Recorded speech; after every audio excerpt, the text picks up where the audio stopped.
त्र्यंबकेश्वरमधील पत्रकार मारहाण प्रकरणातील दोषींवर कठोर कारवाई केली जाणार असल्याची प्रतिक्रिया मंत्री गिरीश महाजन यांनी दिली।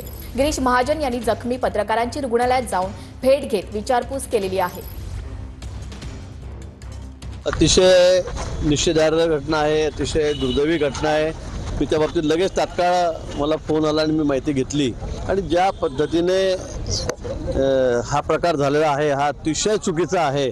त्याची गांभीर्याने दखल शासनाने घेतलेली आहे आणि खरं म्हणजे कार्ड दाखवल्यावर सांगितल्यावर अशा पद्धतीने दादागिरी आणि मारठोक व्हावी, मला वाटतं हा अतिशय गंभीर गुन्हा आहे। निश्चित आरोपींना जे ती अतिशय कडक शिक्षा त्या ठिकाणी होईल। पत्रकारांना मारहाण करणाऱ्यांवर कठोर कारवाई होणार अशी प्रतिक्रिया गिरीश महाजन यांनी दिली।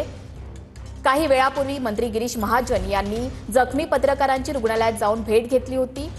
पत्रकार मारहाण प्रकरणातील दोषींवर कठोर कारवाई होईल असं आश्वासन यावेळेला मंत्री गिरीश महाजन यांनी दिलेलं आहे।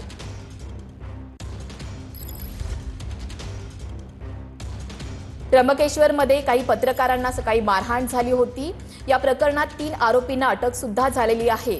मंत्री गिरीश महाजन यांनी काही वेळापूर्वी या पत्रकारांची भेट सुद्धा घेतली होती, रुग्णालयात जाऊन त्यांची विचारपूस सुद्धा केली होती।